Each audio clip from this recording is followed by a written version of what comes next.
11. söz Bismillahirrahmanirrahim. Ve'ş-şemsi ve'duhaha ve'l-kamari izâ telâha ve'n-nehâri izâ cellâha ve'l-leyli izâ yağşâha ve's-semâi ve mâ benâha ve'l-ardı ve mâ tuhâha ve nefsi ve mâ sevvâha. İlâhir.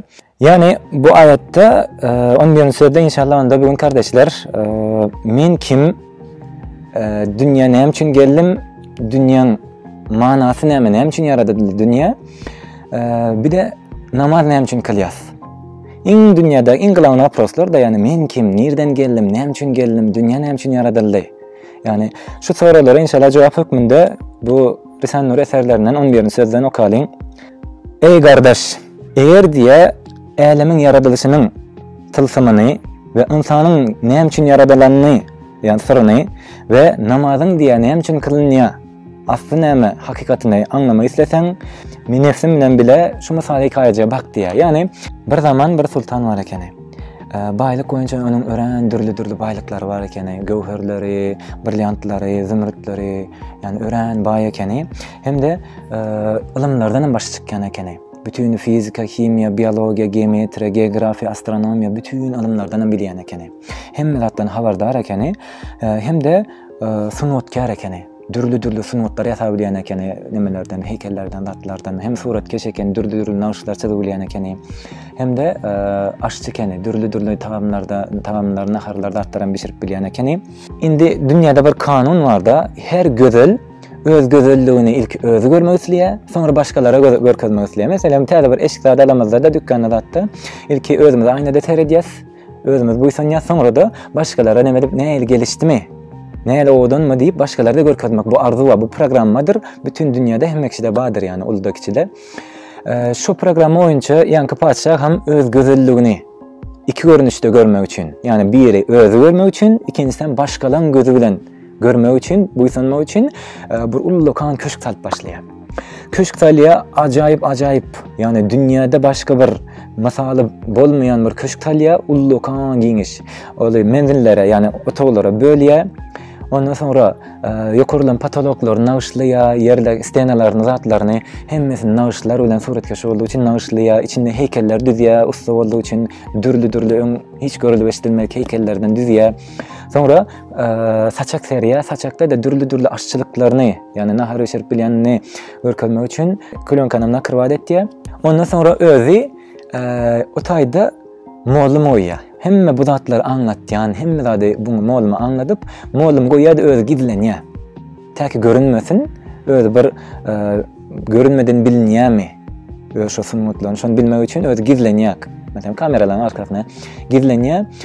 Sonra raýatyny çağırýar, dürlü ýurtlardan, dürlü şäherlerden raýatyny çağırýar. Raýaty gelýärler, iki topara bölünýärler. Birinji topar öz aklyny ulanýanlar. Yani öz aklını ulanýarlar, seredýärler, beýbä diýerler, bu nağışlar diye örren sunutly, tek görün oklar yani ustany ýöne köşkü görüp, köşkün içindäki nağışlary, sunutlary, yani heykelleri görüp ýankyýarlar, eýen öp başlaýarlar. Kim diye bunu yapan olsa ören bay bolmaly, ören usta bolmaly, ören sunutkar bolmaly, ören suratkeş bolmaly diýip, yani geometrinin zatda ilm bolmalydyr diýip öp başlaýarlar. Ondan sonra seredýärler bolan böyle bir usta yok, böyle bir padşa yok. Ýöne bir mollum var, köňe eşikli bir mollum var. Seredýär mollum hemme düşündirýär.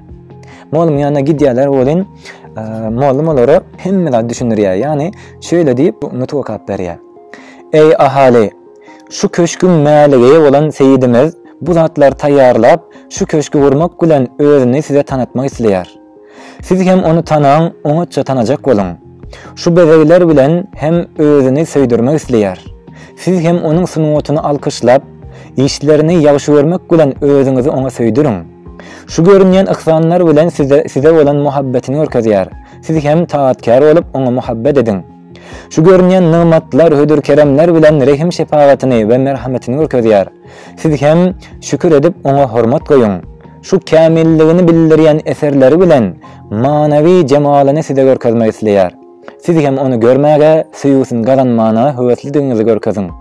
Şu görýän ähli sunutlaryň we zynatlaryň hersiniň üstünde özüne mahsus möhür, aýratyn, tawma işaret meňdeşini ýasap bolmajak tuğra goýup, hemme zadyň diňe özüne değişlediğini, öz elinden çıkan eserdigini, özüniň yeketek, garaşsyz öz başlykdygyny size görkezmek isleýär.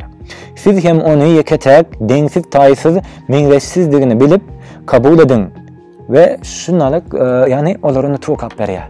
Yani adamlara bularam diýerler, aklyny işlet diýerler, böyle görüp sergi köşküniň diýär, böyle bir mollumy bolaýmaly, aňladyjy bolmasa biz nerden bilen bu zatlar diýip, oňa boyun bolýarlar.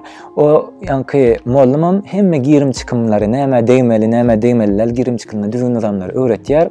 Bularam oňa boyun bolýarlar. İkinji topary bolsa, keypin gowaryanlar, yani arkan girýärler, seredýärler. Olaram hayran galýarlar, beýbe bu köşk, bu sunuldur diýip hayran galýarlar, emma seredýärler böyle bir paşa, böyle bir usta yok. Ondan seredýärler, bir mollum var. Bu mollum biz ýalyk bir adamdyr, bizden öňgelendir diýip, oňa ýankylyk diýesi gelen atlam diýerler, dinleýänoklar. Ondan keypi gowardyklar üçin seredýär bilen saçakda serilgi, saçakda gowy naharlar var. Iýýärler, içýärler de dermanlar üçin niýetlenen datlary, içýärler de serhoş bolup köşkde edende diýip ýaşap ýörýärler bular. Muňa seredip duran paşa bular ortaça 60 gün wagt berýär. 60 günden soňra çykarýar köşkünden. Yani näme üçin köşkü gurdy diýdik? Maksady näme köşkden gurmakdan? Çünki öz gözelligini, sunatlaryny, ilmlaryny hem özü görmek hem başgalara görkezmek. O yüzden 60 gün götürdükden soňra birinji topar adamlar ýani akylyny işledip, akylyny ulanyp paşa görmeden öwdüler. Usta diýdiler, ajaýyp usta, ilmli diýdiler, baý diýdiler, hemmede güýji ýetýän diýdiler, gowy öwdüler. Bulam ýani feýneden geçdi bolýar-da başga çaýdanda, görmeden öwdüler. Muňu görüp duran paşa olary hoşuna gitdi, bulary paýtagtyna çağırdy 60 günden soňra öz bilen görüşdirdi, kameralarda hemmede görkezdi. Ondan soňra has paýtagtyna, has ajaýyp köşkünde ebedi ýaşatdy. İkinji topary bolsa paşaga söktüler, paşaga tanymam islemediler, iýdiler, içdiler, keyip çekip ýatdylar köşkde. O paşagyň goýup giden mollumuna töhmet atdylar, diýesi gelenlerde diýdiler, dinlemediler. O yüzden o ezaminden geçmedikleri üçin olar hem çykardy, paýtagtyna çağırdy 60 gün soň. Kameralarda hemmede görkezdi. Kameralarda görkezdikden soňra ezaminden geçmedikleri üçin bulary ebedi otayda türmesine goýdy. Indi hakikate gelsek, o paşa Allah'tır. Yani o maddi değerler, bir şekilde değerler, soňsuz Allah'tır. Köşk bolsa bu dünýäder, to olajak. Ondan sonra o bezegler bolsa, yani patology yıldızlar bilen güneş lampıçık edip koydu. Ondan sonra ay svitinlik edip koydu. Yıldızları naşlap koydu. Bütün planetaların atları. Ondan sonra yine havany yağışlar bilen, garlar bilen, yıldırımlar atlar bilen bezeştirdi. Ondan sonra kuşlar bilen, kuşların bürgütten başlap, bürgütler var, bu çaykalar var, yani martı diýerler. Ondan sonra serçeler var, gargalar var, gargalan görünüşler, serçelen görünüşleri, papugaylar var, kepterler var, dürlü ölçülerde, dürlü heykel, bu samalyotturlar. Yani dürlü ajaýyp sunutlarda. Böyle hawan bezedi. Mesela sineklerden başlap, arılardan başlap, çeymunlardan, o stırkazalardan başlap dürlü kuşlar bilen samalyot ýalyk edip hawan beredi. Ondan sonra yer yüzüni hayvanlar bilen, yani heykel diýdi, heykeller ine bu hayvanlardır yani. Yani ýolbarslar var, zebralar var, jirafalar, piller, zuburlar, begamotlar, gepardlar, leopardlar, çorny panteralar, yani gara panteralar, maymunlar, pişikler, güjükler, goýunlar, sığırlar, geçiler, dürlü hayvanlar bilen, ödem dürlü ölçeklerde, dürlü naşlarda, dürlü häsiýetlerde, dürlü renklerde. Zebraň renkleri başkadır, jirafaň renkleri başkadır, möjeň renki başkadır. Goýunyň renki başkadır, pişikleňem öz aralarynda dürlülükleri var, güjükleňem dürlü naşlar bilen böyle bezedi.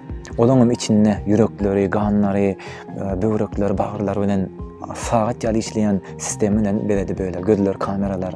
Ondan sonra suwuň içini balıklar bilen, akula balıkları, kit balıkları, balina balıkları var, marlin burnu uçlu balıkları var, ýaşyl balıklar var, meduzalar var, ondan sonra asminoklar var.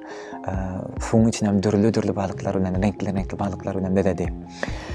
Yeryüzünem yankı ağaçlar bilen, güller bilen, roza gülleri var, roza güllerinin görünüşleri var, çopan telpek, bägül gülleri, gülaylak gülleri, dürlü renklerde, dürlü ölçekler bilen, isler bilen yeryüzüni nağışlap beredi.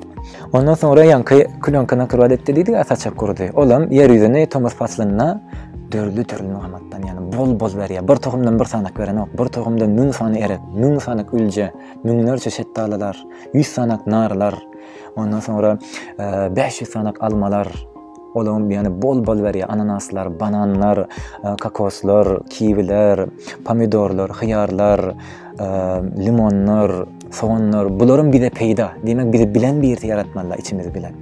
Bol bize berýär, ödem jomartlygyny örkezýär-de, ýani 99 ady diýärse, bu tiwata seredip bu 99 adyny görüp namazda şonlardy bir näçesini aýdyp ýanky namaz okuýar, ýani namaz okumaň manasy bu güneşin bir gününe yanması için bütün okyanlar ýaly benzin gerek. Benzinsiz güneş ýanyp duran biri planetanın bu ağırlıklar bilen, bu jaýlar, dağlar var, yani bu ağırlıkların planetany skorost bilen aylap duran güç gerek, yani bu ağırlığı aylamak için. Demek bunu aylayan biri gaty beýik bolmaly, yani Allahu ekber diýip namaza girýär.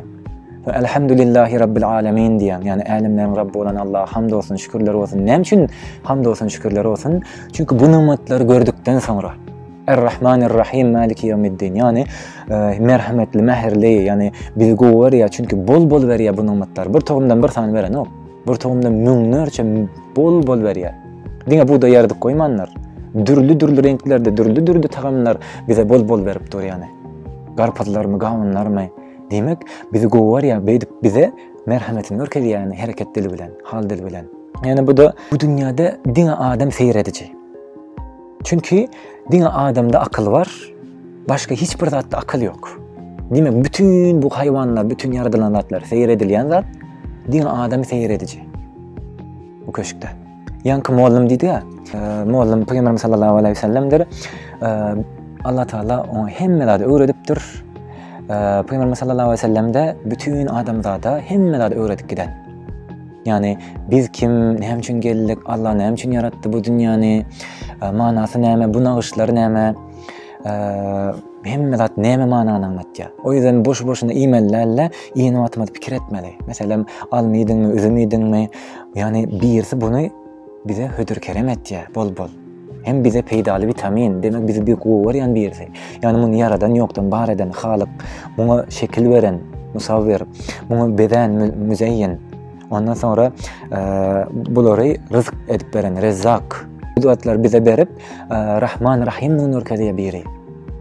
Yani hareketinden anlamalı bu zatları. Yani Allah'ın sıfatlarını.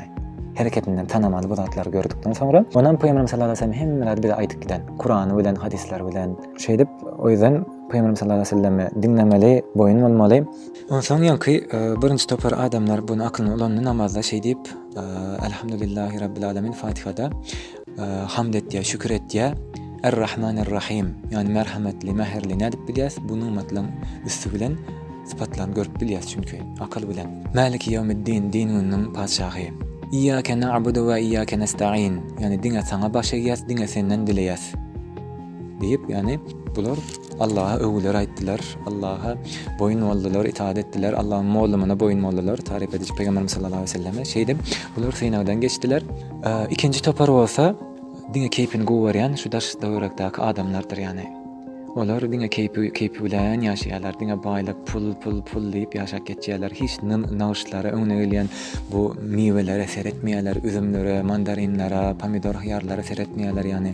Näle ajaýyp nağışly, dürlü taamlarda, dürlü ölçeklerde, renklerde yaradylanny, hudoşsyny yaradylanny seretmeýärler, pikiram etmeýärler, dine iýip, keyip çekip ýaşaýarlar, yani. Yani kapırlar da bunu seyrettiren 60 gün deydi ya, 60 gün wagt berýär padişah. Bu diýmegem ortalama yaş statistikada 60 yıl. 60 yıl adamlara wagt berýär, 60 yıldan sonra paýtagyna çağırýar diýdik. Paýtagy tam ahiretdir. Ahirette Allah bilen görüşecektir. Allah hemmelerde görkezýär. Kameralarda melekler, perişteler hemmesi kamera alýar bu dünýä filmini seyredip durlar. Yani gaty trilyonlarca, yani sonsuz melekler seyretýärler, birim kamera alýarlar. O kameralarda ahirette her kime eden zatlarny görkezjekdir. Ondan sonra birinci topar egzaminden geçtiği için paşa öwdükleri namaz kıldıkları üçin secde edip onun sıfatlaryny, tufan okudatlaryny namazda, Kur'anda okap öwdükleri üçin, inandıkları üçin aklyndan alıp olary ezamine geçdikleri üçin ahirette has ajaýyp köşkünden nimetler bilen, yani cennetinde ebedi ýaşatýa, ebedi syla serpay berýär. İkinci topar bolsa keýpi gowaryanlar bolsa, ýani käli paýtagtda olarda edenatlaryny görkezdi, bu köşke gelmekdäki maksatdan geçmedi, ezaminden geçmedikleri için oları da ahirette cehennem azabı bilen ýani käli tutup etdiýär. İnşallah bu 11. sözde başka da dowam bar. Ýadatmalyk üçin gysga ýetýär. İnşallah öňüňiz okarsyňyz, mene darajyk aklym bilen diňizden bir damja görnüşinde bu derece anlap bilýän. İnşallah her kim özü okasa, has guwanlar inşallah Risale-i Nur eserlerinde hemme sorulara cevap bardyr. Men kim, Allah bamy ýokmy, ahiret bamy ýokmy, bütün imanyň alty şertleri bolsun, ondan sonra namazyň manalary bolsun, ondan sonra akla näme soru gelýän bolsa bütüni bu Risale-i Nur eserlerde bardyr. Hemmekşe okuma maksatdyr ýani inşallah. Assalamu alaykum.